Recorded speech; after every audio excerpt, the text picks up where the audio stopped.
Hi dear friends, piping ടിപ്സിൻ്റെ മറ്റൊരു എപ്പിസോഡിലേക്ക് ഏവർക്കും സ്വാഗതം.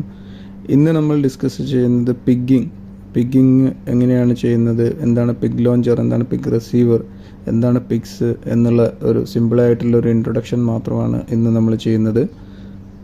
പിഗ്ഗിങ് എന്ന് പറഞ്ഞാൽ പിഗ്ഗബിൾ ആയിട്ടുള്ള പൈപ്പ് ലൈനുകളിൽ, അതായത് ഒരു പിഗ് ലോഞ്ചർ മുതൽ പിഗ് റിസീവർ വരെയുള്ള ലോങ് റേഡിയസ് ആയിട്ടുള്ള മിനിമം 3D റേഡിയസിലെങ്കിലും ചെയ്തിട്ടുള്ള ബെൻഡ് യൂസ് ചെയ്ത് നമ്മൾ പ്രത്യേകമായിട്ട് കൺസ്ട്രക്റ്റ് ചെയ്തിട്ടുള്ള പൈപ്പ് ലൈനുകളിൽ പിഗ് ലോഞ്ചറിൽ തൊട്ട് പിഗ് റിസീവർ വരെ പിഗ് മൂവ് ചെയ്യുന്നതിനെയാണ് പിഗ്ഗിങ് എന്ന് പറയുന്നത്.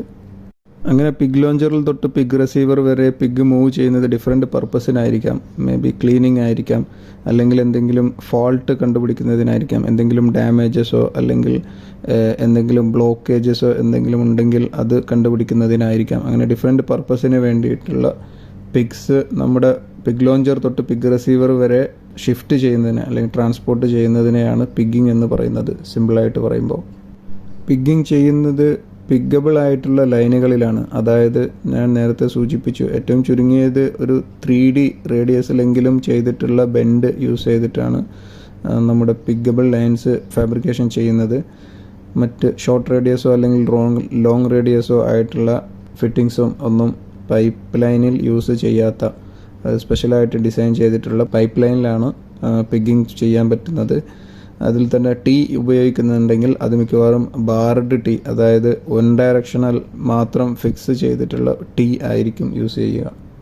അതേപോലെ തന്നെ ഡിഫറെൻറ്റ് ടൈപ്സ് ഓഫ് പിഗ്സ് എന്ന് പറയുന്നത് ഫോം പിഗ്സ് ഉണ്ട്, സോളിഡ് പിഗ്സ് ഉണ്ട്, ഇൻഫ്ലേറ്റബിൾ പിഗ്സ് ഉണ്ട്, അതേപോലെ തന്നെ സോലുബിൾ ഉണ്ട്, ഗേജിങ് പിഗ്സ് ഉണ്ട്, അതേപോലെ കാലിപ്പർ പിഗ്സ്, അതേപോലെ തന്നെ ഡിഫറെൻ്റ് ആയിട്ടുള്ള സോഫിസ്റ്റിക്കേറ്റഡ് ഇൻസ്ട്രുമെൻറ്റ്സ് വെച്ചിട്ടുള്ള പിഗ്സ് എല്ലാം ഇപ്പോൾ അവൈലബിൾ ആണ്. ഓരോ പിഗ്സും ഡിഫറെൻറ്റ് പർപ്പസിന് വേണ്ടിയിട്ട് യൂസ് ചെയ്യുന്നതാണ്. ഫോം പിഗ്സ് എന്നുള്ളത് മേജർലി ക്ലീനിങ് പർപ്പസിനാണ് ഉപയോഗിക്കുന്നത്. സോളിഡ് പിഗ്സ് എന്നുള്ളത് ഏതെങ്കിലും ചോക്കിങ്ങോ അതേപോലെ തന്നെ എന്തെങ്കിലും ഒബ്ജെക്ഷൻസ് അല്ലെങ്കിൽ നമ്മുടെ ലൈനിനകത്ത് എന്തെങ്കിലും പ്രോബ്ലംസ് ഉണ്ടെങ്കിൽ അത് പുഷ് ചെയ്യുന്നതിന് വേണ്ടി കുറച്ചും കൂടെ സോളിഡ് ആയിട്ടുള്ള പിഗ്സ് യൂസ് ചെയ്യാറുണ്ട്.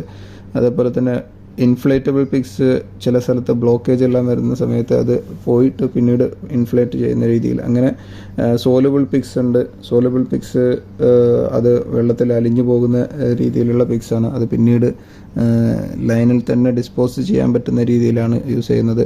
അതേപോലെ തന്നെ ഗേജിങ് പിഗ്സ് എന്ന് പറയുന്നത് നമ്മുടെ മെറ്റാലിക് പൈപ്പിൻ്റെ ഇൻസൈഡിൽ, മെറ്റാലിക്കോ അല്ലെങ്കിൽ നോൺ മെറ്റാലിക്കോ ആണെങ്കിലും പൈപ്പിൻ്റെ ഇൻസൈഡിൽ എന്തെങ്കിലും ഒബ്ജെക്ഷൻ, അതിൻ്റെ അഡ്ഹസീവോ അല്ലെങ്കിൽ ജോയിൻറ്റിൻ്റെ റൂട്ട് എക്സ്ട്രാ പെനിട്രേഷൻ ആയിട്ട് വന്നതോ ആയിട്ടുള്ള ലൈൻസിൻ്റെ ഏരിയ ഗേജ് ചെയ്യാൻ വേണ്ടിയിട്ട് ഉപയോഗിക്കുന്നതാണ്. അതുപോലെ തന്നെ കാലിപ്പർ പിഗ്സ് പോലെയുള്ള പിഗ്സ് ഇൻസ്ട്രുമെൻ്റ് ബേസ്ഡ് ആണ്. അത് ഒരുപാട് കാലിബ്രേഷനും അതേപോലെ തന്നെ അതിൻ്റെ ഹൈറ്റ്, പ്രൊഫൈൽ എല്ലാം മെഷർ ചെയ്യുന്നതിനൊക്കെ ഉപയോഗിക്കുന്ന പിഗ്സ് ആണ്. പിഗ്ഗിങ്ങിൻ്റെ മേജർ യൂസ് എന്ന് പറയുന്നത് ക്ലീനിങ്, അതല്ലെങ്കിൽ ഇൻസ്പെക്ഷൻ, അതുപോലെ പ്രിവെൻറ്റീവ് മെയിൻ്റനൻസ്, ഏതെങ്കിലും ലൊക്കേഷനിൽ ഫെയിലിയർ ഉണ്ടെങ്കിൽ അത് കണ്ടുപിടിക്കുന്നതിന് ഒക്കെ ആണ് ഉപയോഗിക്കുന്നത്. ചില സമയത്ത് ഒന്നിലധികം പിഗ്സുകൾ ഒരേ കണക്ട് ചെയ്തുകൊണ്ടും പിഗ് നമ്മൾ സെൻഡ് ചെയ്യാറുണ്ട്. അങ്ങനത്തെ ഒന്നിലധികം പിഗ്സിനെ കണക്ട് ചെയ്യുന്നതിന് ചിലപ്പോൾ പിഗ് ട്രെയിൻസ് എന്ന് പറയാം. Set of pigs connected together, അതാണ് പിഗ് ട്രെയിൻസ് എന്ന് പറയുന്നത്. അതേപോലെ തന്നെ പിഗ് സിഗ്നലർ എന്ന് പറയുന്നത് നമ്മുടെ പൈപ്പ് ലൈനിൽ പിഗ് മൂവ്മെൻറ്റ് അറിയാൻ വേണ്ടിയിട്ട്, ഡിറ്റക്റ്റ് ചെയ്യാൻ വേണ്ടിയിട്ട് ഉപയോഗിക്കുന്ന ഉപകരണങ്ങളാണ് പിഗ് സിഗ്നലർ എന്ന് പറയുന്നത്. മെക്കാനിക്കൽ പിഗ് സിഗ്നലർ ഉണ്ടാവാം, അല്ലെങ്കിൽ ഇൻസ്ട്രുമെൻ്റ് ഉണ്ടാവാം. മെക്കാനിക്കൽ സിഗ്നലർ അതിൻ്റെ മൂവിങ് കാണിക്കുന്നത് മെക്കാനിക്കലി ഏതെങ്കിലും ഇതിൻ്റെ ഒരു ഫ്ലാപ്പ് ലിഫ്റ്റായിട്ടോ, ഇൻസ്ട്രുമെൻ്റ് പിഗ് സിഗ്നലർ ആണെങ്കിൽ അത് ചിലപ്പോൾ ഇൻസ്ട്രുമെൻ്റ് സിഗ്നൽ നൽകിക്കൊണ്ടോ ആയിരിക്കാം. പിഗ്ഗിങ് ഓപ്പറേഷൻ സിമ്പിളായിട്ട് നമ്മൾ നോക്കുകയാണെങ്കിൽ ആദ്യമായിട്ട് നമ്മൾ പിഗ് ലോഞ്ചർ എന്നുള്ളത് നമ്മുടെ സ്റ്റാർട്ടിംഗ് പോയിൻ്റാണ്. പിഗ് റിസീവർ എന്ന് പറയുന്നത് നമ്മുടെ എൻഡ് പോയിൻറ്റുമാണ്. അപ്പോൾ പിഗ് ലോഞ്ചറിൽ നമ്മൾ ആദ്യം പിഗ് ഇൻസേർട്ട് ചെയ്യുന്നു.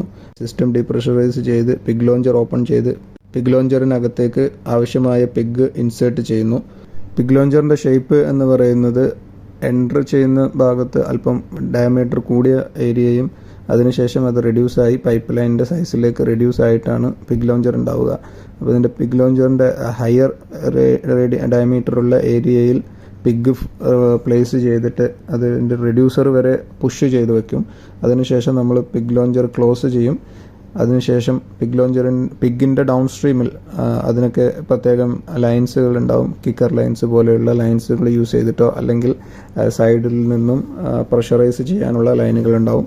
അത്തരം ലൈനുകൾ യൂസ് ചെയ്തിട്ട് പിഗിൻ്റെ ഡൗൺ സ്ട്രീമിൽ നമ്മൾ പ്രഷറൈസ് ചെയ്യും. പ്രഷറൈസ് ചെയ്യുന്നത് ഒരുപക്ഷെ എയറോ അല്ലെങ്കിൽ വാട്ടറോ ഏത് മീഡിയവും ആവാം. അത് റിക്വയർമെൻറ്റിനനുസരിച്ച് നമ്മൾ ഡിസൈഡ് ചെയ്യും.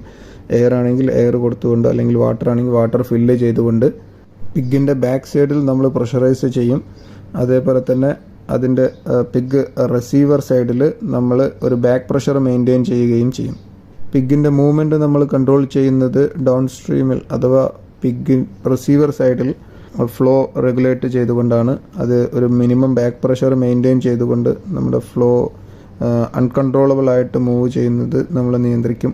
അതിന് നമ്മൾ ഒരു മിനിമം ബാക്ക് പ്രഷർ മെയിൻറ്റെയിൻ ചെയ്തുകൊണ്ട് പിഗ് ലോഞ്ചർ സൈഡിൽ നമ്മൾ പ്രഷറൈസ് ചെയ്തുകൊണ്ടിരിക്കും. അങ്ങനെ പിഗ് ലോഞ്ചർ സൈഡിൽ ഹയർ പ്രഷറും പിഗ് റിസീവർ സൈഡിൽ ലോവർ പ്രഷറും മെയിൻറ്റെയിൻ ചെയ്തുകൊണ്ട് നമ്മൾ പിഗ് മൂവ്മെൻറ്റ് എൻഷുർ ചെയ്യും, ഒരു സ്മൂത്ത് മൂവ്മെൻറ്റ്. നമ്മുടെ പിഗ് സിഗ്നലറുകൾ ക്ലോസ് ചെയ്യുമ്പോൾ നമുക്ക് സിഗ്നലുകൾ ലഭിച്ചുകൊണ്ടിരിക്കും, പിഗ് സിഗ്നലർ പാസ് ചെയ്തു എന്നുള്ളത്. അങ്ങനെ റിസീവർ എൻഡിൽ എത്തിക്കഴിഞ്ഞാൽ, റിസീവർ എൻഡിലും നോർമലി ലോഞ്ചർ ആൻഡ് റിസീവർ എൻഡുകളിൽ സാധാരണ ഒരു പിഗ് സിഗ്നലർ യൂസ് ചെയ്യാറുണ്ട്. അങ്ങനെ വരുമ്പോൾ പിഗ് സിഗ്നലർ വഴി നമ്മൾ അറിയും, അല്ലെങ്കിൽ നമുക്ക് ഫിസിക്കലിയും നമുക്കറിയാൻ പറ്റും പിഗ് റിസീവ് ആയിട്ടുണ്ടെങ്കിൽ. വൺസ് നമ്മുടെ പിഗ് റിസീവറിൽ റിസീവ് ചെയ്ത് കഴിഞ്ഞാൽ സിസ്റ്റം ഡീപ്രഷറൈസ് ചെയ്യും. വെൻറ്റും ഡ്രെയിനും യൂസ് ചെയ്തുകൊണ്ട് നമ്മുടെ സിസ്റ്റം ഡീപ്രഷറൈസ് ചെയ്യും. സിസ്റ്റം ഡീപ്രഷറൈസ് കംപ്ലീറ്റ് ആയിക്കഴിഞ്ഞാൽ ബോത്ത് എൻഡും നമ്മൾ ചെക്ക് ചെയ്യണം. റിസീവർ സൈഡിലും ലോഞ്ചർ സൈഡിലും പ്രഷറൈസ് നോർമലൈസ് ആയി എന്ന് നമുക്ക് ഉറപ്പ് വരുത്തിയതിന് ശേഷം നമ്മുടെ ആ പിഗ് റിസീവർ സൈഡ് ഓപ്പൺ ചെയ്യും. പിഗ് റിസീവറുടെ ഡോർ ഓപ്പൺ ചെയ്തുകൊണ്ട് നമ്മുടെ ലൈനിലുള്ള ഡെബ്രിസോ വേസ്റ്റേജസ് അല്ലെങ്കിൽ ഡസ്റ്റ് പാർട്ടിക്കിൾസ് എല്ലാം നമ്മൾ ഇൻസ്പെക്ട് ചെയ്യും, ലൈൻ ഇൻസ്പെക്ട് ചെയ്യും. അങ്ങനെ ലൈനും അതേപോലെ തന്നെ പിഗിൻ്റെ കണ്ടീഷനും എല്ലാം നമ്മൾ ഇൻസ്പെക്ട് ചെയ്തതിന് ശേഷം നമ്മൾ പിഗ് റിസീവറിൽ നിന്നും റിമൂവ് ചെയ്ത് ഡോറ് ക്ലോസ് ചെയ്യും.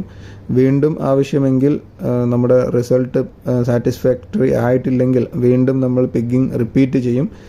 നമ്മുടെ ഡിസൈഡ് ഒബ്ജക്റ്റീവ് ഒരുപക്ഷെ അത് ക്ലീനിങ് ആയിരിക്കാം. ക്ലീനിങ് ആണെങ്കിൽ ഡിസൈഡ് ക്ലീനിങ് എത്തുന്നത് വരെ, അല്ലെങ്കിൽ നമ്മുടെ എന്തെങ്കിലും ഫെയിലിയർ ഡിറ്റക്റ്റ് ചെയ്യുന്നതിനായിരിക്കാം. അങ്ങനെ ഡിറ്റക്റ്റ് ചെയ്യുന്നത് വരെ ഇതേ പ്രോസസ്സ് കണ്ടിന്യൂ ചെയ്തുകൊണ്ടേയിരിക്കും. കാലിബ്രേഷൻ ആണെങ്കിൽ കാലിബ്രേഷനും ഇതേപോലെ തന്നെ റിപ്പീറ്റ് ചെയ്തുകൊണ്ടേയിരിക്കും. അപ്പോൾ ഇത്രയുമാണ് ഇന്ന് നമുക്ക് ഡിസ്കസ് ചെയ്യാനുള്ളത്. വളരെ ബേസിക് ആയിട്ടുള്ള കാര്യങ്ങൾ മാത്രമാണ് സംസാരിച്ചിട്ടുള്ളത്. നിങ്ങളുടെ ഫ്രണ്ട്സിലേക്ക് ഷെയർ ചെയ്യാം. അതേപോലെ തന്നെ പൈപ്പിംഗ് റിലേറ്റഡ് ആയിട്ടുള്ള ജോലി ചെയ്യുന്നവർക്ക് ഷെയർ ചെയ്യാം. Thank you for watching. Bye for now.